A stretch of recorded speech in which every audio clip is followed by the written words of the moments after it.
우리는 늘 은혜 가운데 삽니다. 은혜 없이 살 수 있다고 생각하는 게 착각이고요. 또 은혜보다 일을 먼저 이렇게 중심으로 살아가는 그 자체가 실수입니다. 오늘 착각도 하지 마시고 실수도 하지 마시고 이 메시지를 듣는다고 여러분들의 인생이 바뀌거나 갑자기 막 없는 은혜가 생기거나 이러지는 않습니다. 우리가 주를 바라보고 주님께 우리의 믿음을 고백할 때 주님이 그 믿음을 보시고 우리에게 은혜를 주십니다. 저는 그 은혜가 여러분에게 임할 수 있도록 오늘 이 메시지를 통하여 같이 기도하는 시간이고 또 하나님 앞에 서는 시간입니다. 여러분이 요행을 바라지 마시고 믿음으로 하나님을 바라보시는 중에 하나님이 주시는 참 은혜를 받는 여러분, 하나님과 소통되는 여러분, 하나님의 인정을 받는 여러분 되시기를 주 예수 그리스도 이름으로 축원드립니다. 자, 오늘은 이제 여호수아서 1장부터 들어갑니다. 1절부터 9절 말씀입니다. 서론이면서 결론입니다. 왜 서론이냐? 시작이니까 서론입니다. 어떻게 모세에게서부터 여호수아로 갔는가에 대한 부분들이 조금 나옵니다. 그리고 여호수아를 하나님이 세우는 부분이 나오는데 결국은 가나안 복음화, 가나안 정복 될 거다. 이 부분이 나옵니다. 가나안 정복, 이것은요, 천국을 말하는 게 아닙니다. 애굽도 세상이고, 광야도 세상이고, 가나안도 세상입니다. 애굽은 우리가 죄의 종노릇하고 마귀의 종노릇했던 세상입니다. 가나안은 거기서 나와서 이제 하나님이 원하시는 사람으로 훈련되어지는 세상입니다. 그리고 가나안은 뭐냐? 이제 하나님의 능력을 가지고 빼앗긴 것을 다시 회복하는 세상입니다. 그래서 우리는 어디로 가야 되냐 그러면 여호수아서와 같이 가나안 정복하고 현장 정복하는 축복 속으로 들어가야 되는 겁니다. 이미 우리는 결론을 가지고 갑니다. 이미 우리는 승리했습니다. 이미 우리는 주님께서 모든 것을 끝내시는 순간들을 다 봤습니다. 말씀으로. 그래서 겁낼 필요가 없고 당황할 필요가 없습니다. 말씀 속에서 답을 얻고 은혜 받은 여러분 되시기 바랍니다. 1절을 제가 읽겠습니다. 여호와의 종 모세가 죽은 후에 여호와께서 모세의 수종자 눈의 아들 여호수아에게 말씀하여 이르시되 여호와의 종이 누구냐? 모세입니다. 모세는 여호와의 종이었고요. 그 여호와의 종인 모세의 수종자, 시종과 같이 섬기는 비서와 같은 역할을 했던 사람이 눈의 아들, 아버지가 눈이라는 사람이었고요. 여호수아입니다. 모세는 레위 지파입니다. 여호수아는 에브라임 지파입니다. 다르지만 하나님은 처음부터 모세를 수종드는 수종자로서 여호수아를 택해서 출애굽부터 광야길까지를 다 보게 하셨습니다. 그래서 이 모든 과정들 속에서 하나님이 어떻게 진행하시는지를 우리가 볼 수 있어야 될 줄로 믿습니다. 사실은요, 모세를 섬겼을 때 모세 나이는 80이었는데 그 당시 여호수아의 나이는 54세 정도로 보시면 됩니다. 그리고 정탐꾼으로 갔을 때 나이는 55세고요. 현재 지금 모세가 죽고 여호수아가 지도자가 되었는데 이때 나이는 94세로 보시면 됩니다. 꽤 많은 나이를 이제 먹었다고 보시면 되겠습니다. 이 94세의 나이로 지도자가 되어서 지금 가나안 정복을 하고 있습니다. 그래서 여호와의 종 모세가 죽은 후에 느보산에 하나님께서 너는 가나안을 들어갈 수가 없다. 가나안을 보기만 해라. 네가 반석을 쳤기 때문에 내 말을 어기고 반석을 쳤기 때문에 나를 믿지 않았다. 그래서 너는 가나안으로 들어갈 수 없다라고 얘기를 했습니다. 그래서 느보산에서 이스라엘 백성이 가나안으로 들어가는 모습을 보고 죽었던 사람이 모세입니다. 제가 느보산을 가봤는데 가짜 무덤이 있어요. 왜냐하면 지금도 모세의 무덤을 찾을 수가 없어서 그냥 임시로 그냥 하나를 임의로 만들었다고 하더라고요.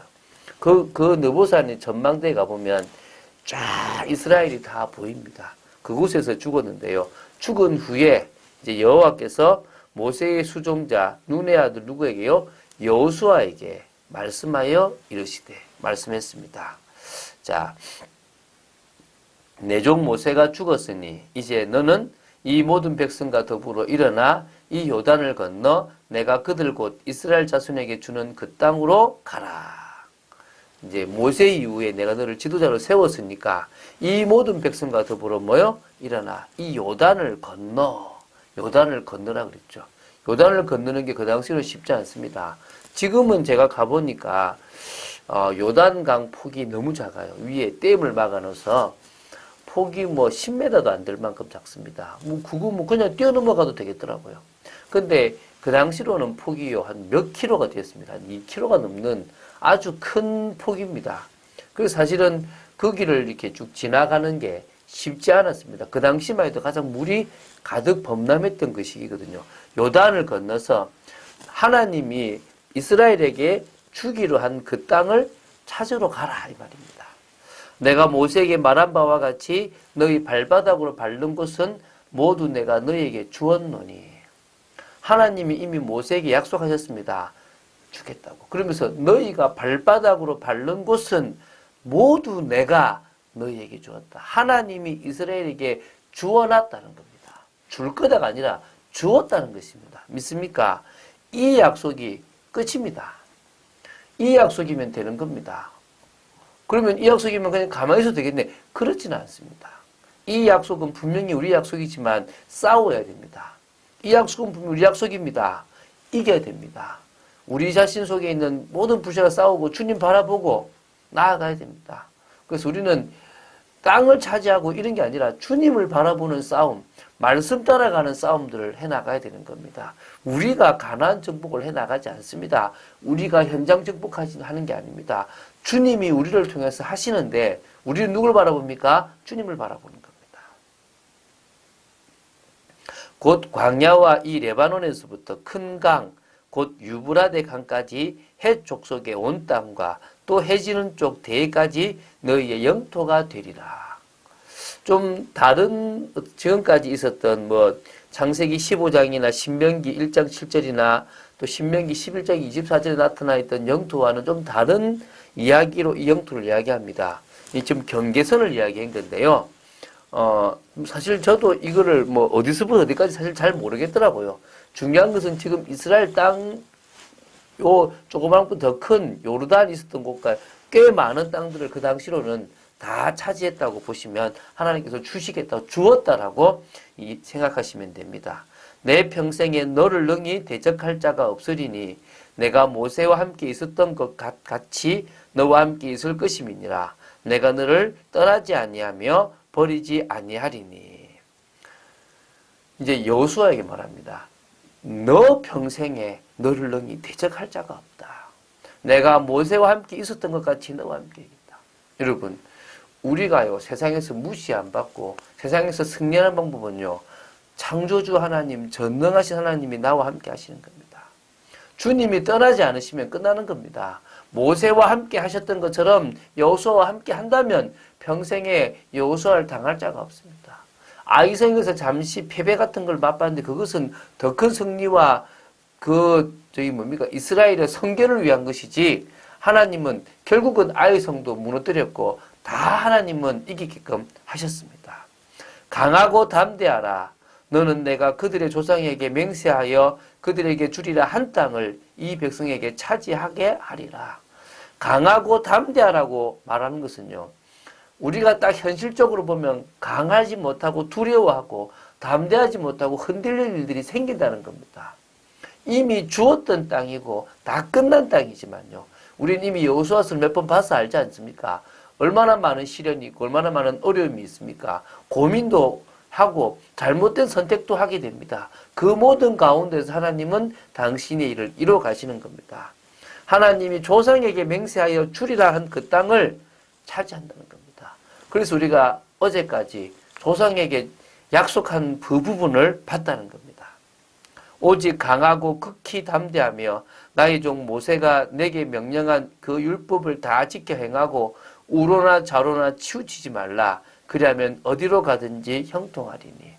이 당시로는요 율법의 그 아래에 있었습니다. 그러니까 율법을 지키는 것이 하나님의 복을 받는 것입니다. 지금은 복음을 믿고 성령의 역사를 따라가는 게 율법을 지키는 것과 같은 하나님의 인정을 받는 것입니다. 그 당시로는 율법 아래에 있었기 때문에 율법을 다 지켜 말씀 따라 우로나 좌우로나 치우치지 않으면 형통함을 얻는다 그랬습니다. 이 율법책을 내 입에서 떠나지 말게 하며 주야로 그것을 묵상하며 그 안에 기록된 대로 다 지켜 행하라. 그리하면 내 길이 평탄하게 될 것이며 내가 형통하리라. 하나님을 향한 사랑 가운데 들어가는 겁니다. 강하고 담대하여서 내 힘을 한 것이 아니라 강하고 담대함 중에 더 율법을 바라보고 더 주님을 바라보라는 겁니다. 율법을 바라보라는 것은 하나님과의 사랑을 가지라는 겁니다. 율법의 핵심은 하나님과의 사랑, 이웃과의 사랑입니다. 특히 이 부분은 하나님을 의지하고 하나님을 믿고 하나님을 따라가라는 겁니다. 내가 네게 명령한 것이 아니냐. 강하고 담대하라. 두려워하지 말며 놀라지 말라. 내가 어디로 가든지 내 하나님 여호와가 너와 함께 하느니라 하시니라. 계속 강하고 담대하라. 두려워하지 말라. 놀라지 말라. 내가 어디로 가든지 너와 함께 하겠다. 이 말이 무슨 말입니까? 가나안 정복 쉬운 일이 아니라는 겁니다. 가나안 정복 하나님이 역사하지 않으면 우리는 한순간도 할 수 없다는 것입니다.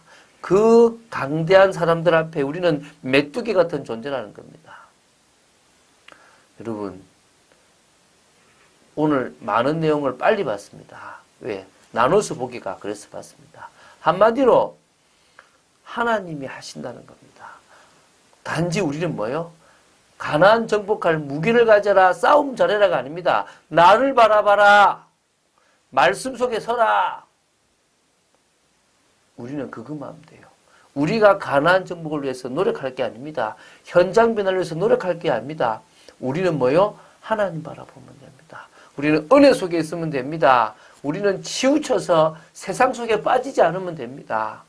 우리는 성령의 역사 속으로 성령의 일을 생각하는 속으로 들어가면 됩니다. 그게 우리가 해야 될 일입니다. 사단은 자꾸 지금 너 이거 해야 돼, 저거 해야 돼. 이거 힘들어, 저거 힘들어 그럽니다. 아닙니다. 그거 다 상관없습니다. 가장 우선순위를 주님께 맞추시기 바랍니다. 가장 우선순위를 하나님이 원하시는데 맞추시면 됩니다. 그럼 하나님이 하시는 겁니다. 그래서 우리는요, 성경적 세계관을 뿌리내리는 겁니다. 우리가 성경적 세계관을 계속 뿌리내려 나가면 올바른 믿음, 올바른 보는 거, 올바른 판단, 올바른 언어, 올바른 행동, 올바른 삶이 되어집니다. 성경적인 축복 속으로 들어간 여러분 되시기 바랍니다. 그래서 우리는요, 내가 치유되면 돼요. 내가 복음 속에서 바뀌고 치유되면 됩니다. 그래서 자꾸 말씀의 흐름 속으로, 기도의 흐름 속으로, 전도의 흐름 속으로 들어가라는 겁니다. 그게 우리가 할 일이라니까요.